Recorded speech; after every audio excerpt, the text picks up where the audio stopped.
Sailing is multiple dimensions. There is no other sport in the world where you have to process all of that information and bring it together. It's 1 mile after the next mile. Just focus on the things that you can control. We, at some point, are going to get really hard conditions.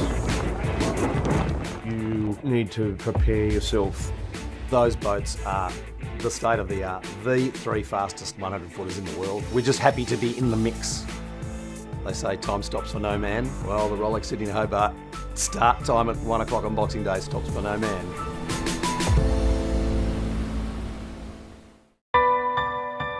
It's December 26th, 2023, and it's 6 a.m. Yes, it's the start of the 78th Rolex Sydney Hobart Yacht Race. With unpredictable weather forecast, for the bulk of sailors, whether veteran or rookie, they face a long and wet ride out at sea. My name's Grant Warrington. I'm skipper of Wild Thing 100. My name's Georgie Saltis. I'm going to be on Cinquant. I'll be competing in my first Sydney to Hobart this year. Just absolutely love the Rolex Sydney to Hobart race. This is my 30th year and 20 years since we won it. I'm feeling very nervous. The nervous is overriding the feeling of excitement. It's such an extreme offshore iconic event. Sailors everywhere all want to come and do this race. I've got no idea what to expect, except for some of the stories that I've heard from family and friends that have done it before. I love having my family on board. So this year we've got my son who's 27, that's his 3rd race. My daughter's 1st race at the age of 21, so hopefully they'll keep it up. If they don't, that's okay. At least they've tried it and and been able to do it with me, and that's a really special thing. Ready? Okay. My dad, he is very driven, iconic. Even just walking around, everyone knows him, and it's funny to see, but he's a bit of a legend, really. He's incredibly inspiring, a bit of a hero to many people and myself. It is a great tradition with this race of being passed down sort of from father to son and etc. But I don't know that I sort of live up to quite his level, but I'm definitely excited to be doing the race with him. I think it's possibly something that's I've inherited genetically, this feeling that I always want to be on the ocean. Hi, I'm Arthur Saltis. I'm Georgie's dad, a helmsman and watch captain on Cinquant. She's never been following the mainstream. Georgie's always focused on what's important and whatever that is to her. I've always loved the idea that Georgie would get into a sailing crew. She would say, oh yeah, look, I wouldn't mind doing a Hobart race. And I just thought, well gee, if I can be a conduit for that to happen, that'd be great.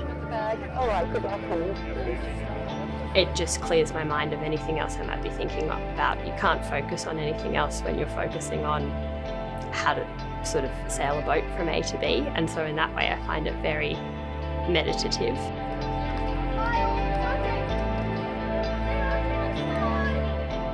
People spend their whole lives sailing in this race, trying to compete and win for one win. So if we could win a line on as anti-handicap, that would be incredible.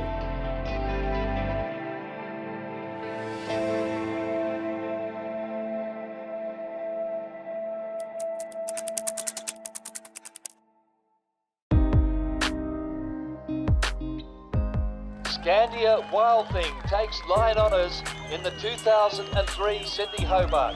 Owner and skipper Grant Warrington has finally done it. Well, looking back at this old video from 20 years ago, wow, it's fair to say I've matured a lot since then. At the age of 39, I was certainly a little bit more gung-ho. I think I'm a lot more relaxed now. And I guess when you're having children and bring them into the world and sending them off to school and all the other challenges that you have in life, I'm pleased to say I've still got my first wife, which is fantastic. You're right, I look a lot younger. After many years of trying and sailing on my own boats and other people's boats, it was a real relief to be rewarded for all the hard work and effort. My young son Ollie there that I pick up, he looks like he's about, not very old at the time, 5, 6. It's just fabulous. My wife jumping on board and cracking some champagne, just a real special moment. We'd love to do it again. So we've certainly had our share of disappointments as well as wins. After the win in 2003, 2004 our keel broke. We ended up going home in the life rafts. 2005 we got third, and we did a really nice job in 2007. We were about an hour ahead on corrected time, in very, very good shape, and our mast broke. We were excluded from racing one year, I think that was 2012. There was some paperwork that wasn't in order at the last minute. And I had a couple of years off, and then we were able to pick up the boat we've got now, which raced last year and the year before as Stefan Racing. Now it's Wild Thing 100.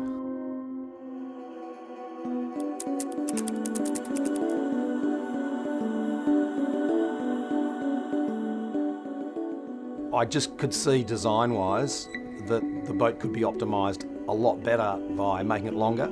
So we had some design analysis done about how we could utilise the existing boat, use as much of it as we can, because a new boat is so enormously expensive. So we decided to modify it to make it 100 feet. So that's what we've been doing all this year. We've cut it off in front of the daggerboards, moved the bow forwards 4 metres, put a new section in, and added 2 metres on the stern. The boat looks fantastic, and if it goes as well as it looks, it'll be very competitive. A bit of a tough day for us today because the rest of the fleet are out doing the Cabbage Tree Island race, which is the last qualifier before the Rolex Sydney Hobart, so we're still building the boat, but that's okay.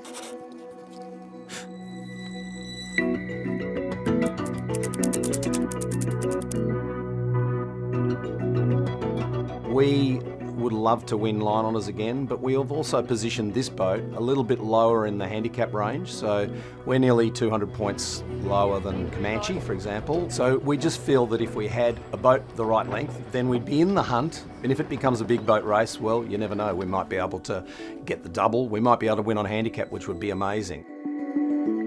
Our rivals, of course, are definitely Comanche, number 1, Law Connect, racing incredibly well, Scallywag. If we could beat just one of them across the line, we would have had an incredibly successful year, because those boats are the state of the art, the 3 fastest 100 footers in the world, and we're just happy to be in the mix.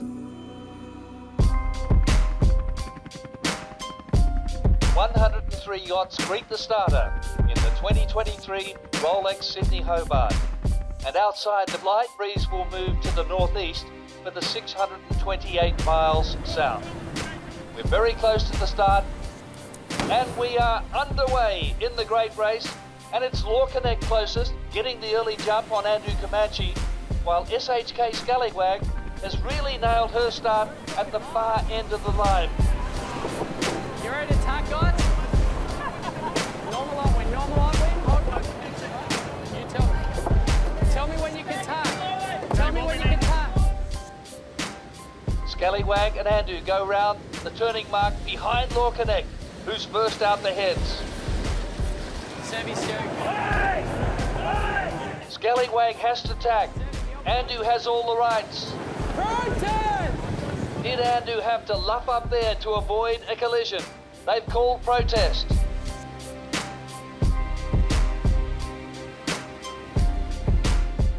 Wild Thing has had a good start and will be 4th out the heads. Just behind the 100 feet maxis are the boats in the 50 to 80 feet range, including Pocket Maxis, Alive, URM and Moneypenny. Many think the overall handicap honours could be taken by one of these boats. Then there's the 72 feet Antipodes, featuring navigator Lindsay May, incredibly competing in his 50th consecutive race. But after the early excitement, Andrew has found her gears, and she has taken the lead over Law Connect and Scallywag.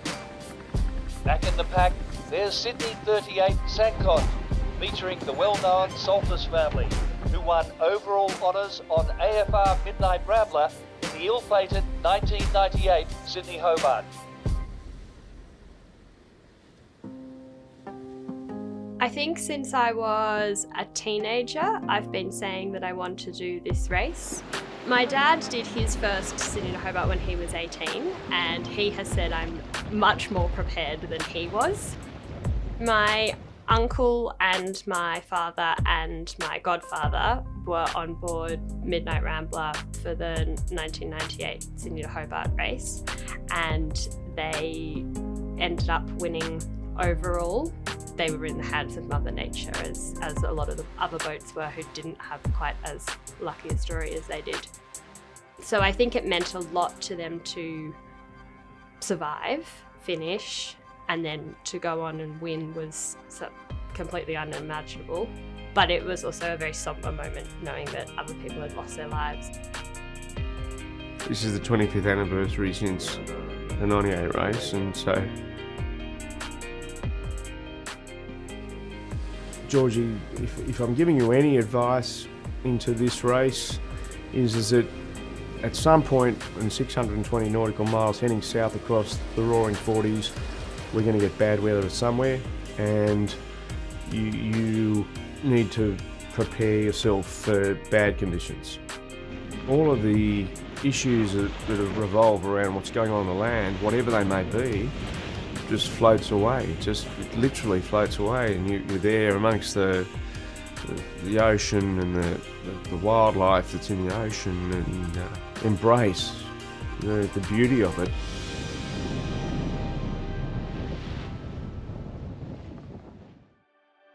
As the leading yachts head down the eastern New South Wales coast on day one, pre-race favourite Andu Comanche has taken a commanding lead over Law Connect. But the fancied SHK Scallywag has had to retire with a broken bowsprit.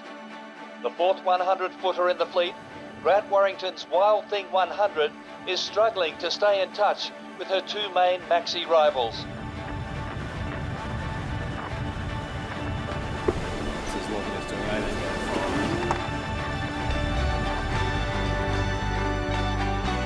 My name's Ollie Warrington, and I'm on Wild Thing 100, doing mast control and making coffees and stuff. Ollie, my oldest son, who's 27 this year, until we got this boat, he hadn't really had the opportunity to be able to do a Sydney to Hobart race. The first year when we got to Hobart, his mother said to him, "So what did you think of the race?" And he said, "That's the stupidest thing I've ever done. I'm never going to do it again." And then a week later he said, "So what are we going to do better next year, Dad?" And that's what the Sydney Hobart race is all about. I guess Dad's best advice with regards to the race is to just always be sort of on the ball, like on deck as much as possible, be like ready for anything that anyone needs done, just sort of stay alert. My name's Georgia Warrington. I'm the social media marketing manager for Wild Thing 100, and I'm also the owner and skipper's daughter. My daughter Georgia is 21 this year, so she's also been a sailor in the past. I'm really happy that she's decided to take the opportunity to sail in the race. We have a bit of a following now, so I just get as much content as I can for the socials, help out where I can on the boat with food and whatever, but yeah, a bit of a floater, I guess. What's up, Wild Thing 100 supporters? It's George Warrington here, bringing you your latest update on board Wild Thing 100. She's not scared, which is fantastic, and there's no reason to be scared. I mean, it's just a really nice feeling to have your family on board and hopefully pass on the baton to them one day. I definitely don't see myself doing 30 Sydney Hobart races like Dad has. We'll see about 2. I really just want to experience 1. I think we'll just have to wait and see what happens. Anything's a possibility.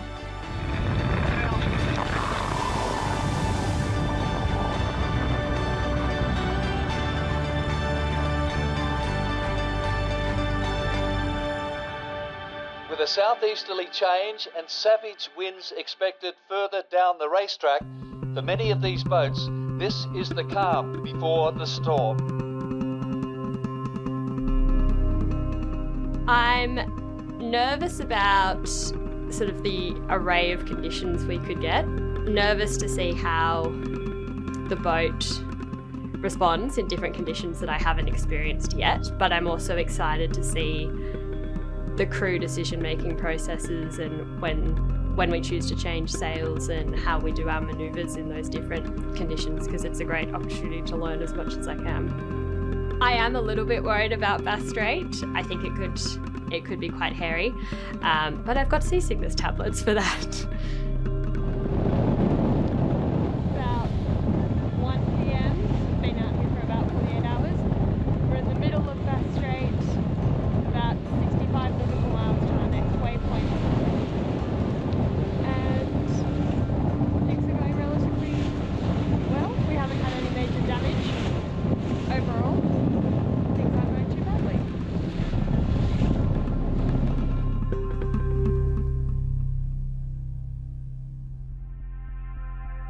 While Andu Comanche maintained a decisive lead over Law Connect on the race's second day, by dawn on day 3, its lead has shrunk to less than 2 miles. This certainly shapes as a race finish for the ages, as the two maxis head up the Derwent River towards the finish at Battery Point on the edge of the Hobart CBD. It's neck and neck now. Which of these crews can do it in this two-boat war on water?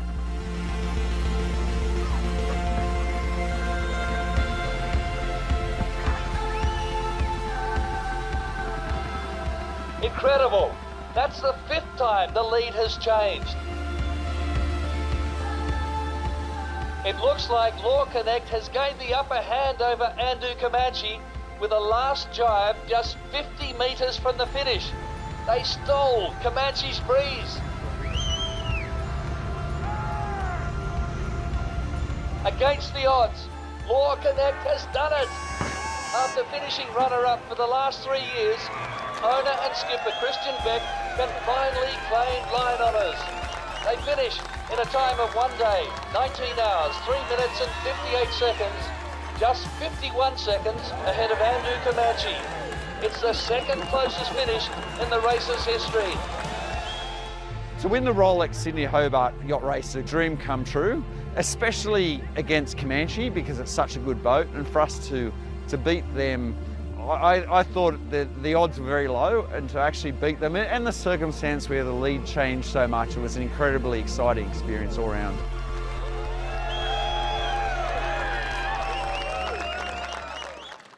In this year's race, the rich have certainly got richer, as the bigger boats escape the worst weather behind, which is now closed in on the smaller yachts. In the race for the overall handicap and the Tattersall Cup, Reichel Pugh designed Alive wins on corrected time. Skippered by Duncan Hine, it's the Tasmanian boat's second victory in 5 years. Wild Thing 100 comes in over the line in 6th, a good result for Warrington considering all the recent modifications and last-minute preparations just to make the start. The first night was very challenging. There was lots of big thunderstorms and rain clouds, and we actually got stuck in a really big one a little too far to the west, and we just never recovered. That was really, it set us up for disaster really. I think we lost about 40 miles in that first night, and it was very, very hard to recover from that, but the two big guys in front of us just had that jump on us, and they maintained and then increased that lead because they stayed in the strong easterlies, and we were battling around thunderstorms and westerly breeze and easterly breeze and northerly. It was just all over the shop. Our goal was to be able to get to Hobart first of all, learn as much as we could about the new boat, and set ourselves up for the future. Really enormously proud of Georgie for doing her first race. She was on deck as much as anybody, and she kept getting FOMO when she was downstairs. I said, oh, it might be a bit bumpy and a bit wet up there. You might want to stay in the bunk. She said, no, but then I'll miss out on action. So she's up on the rail taking photos, doing her thing. Well, I must say there was a lot of times in one day I'm like, I'm never doing this again, and then I was like, okay, I see the hype now, I see why everyone comes back. That's it. Last year I said to Ollie, it doesn't get any better than that. This year I can say to Georgie, it probably doesn't get much worse. So that's good.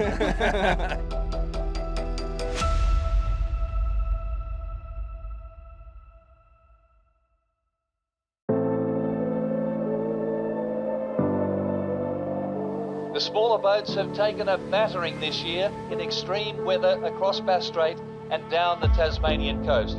It's the toughest conditions seen in years. No wonder they call this race the Everest of sailing.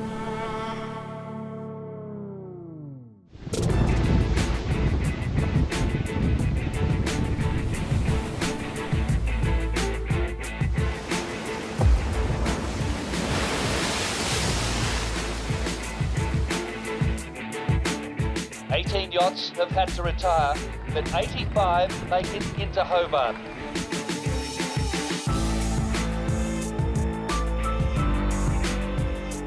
Including Sankot in 63rd place.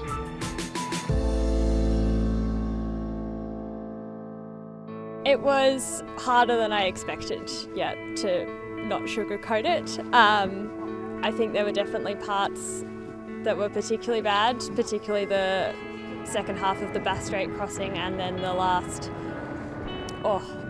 50 nautical miles today. Hectic. I think we had about 55 knots, not that we know for sure because we lost our wind instruments on day one, so we're guessing, and there's a good chance that by the time we get to the pub we'll be saying it's 65 knots. I took particular strength from knowing that Dad was helming and steering a course that was going to get us to Hobart, particularly in the moments when I was feeling really scared and like it might not happen. Just watching the effort that Dad was putting into steering and making sure we were going to get there really helped me not lose my cool, and trying to keep myself calm I knew was important for Dad to be able to perform his best as well. First and foremost, I'm a proud father and really, really concerned about personal welfare. And it was just this instinctive, is everything going to be okay? And so I think Georgie was sensing that and sort of, Dad, will you step back a bit? The way that Georgie managed herself was just perfect. I found it really hard at various points throughout the race. There were a number of times I was crying, but people didn't know because we had so much spray over the boat, it just looked like salt water. I think I want to give ocean racing another crack because I think I was slightly hardly done by, and I want to get the more enjoyable champagne sailing conditions.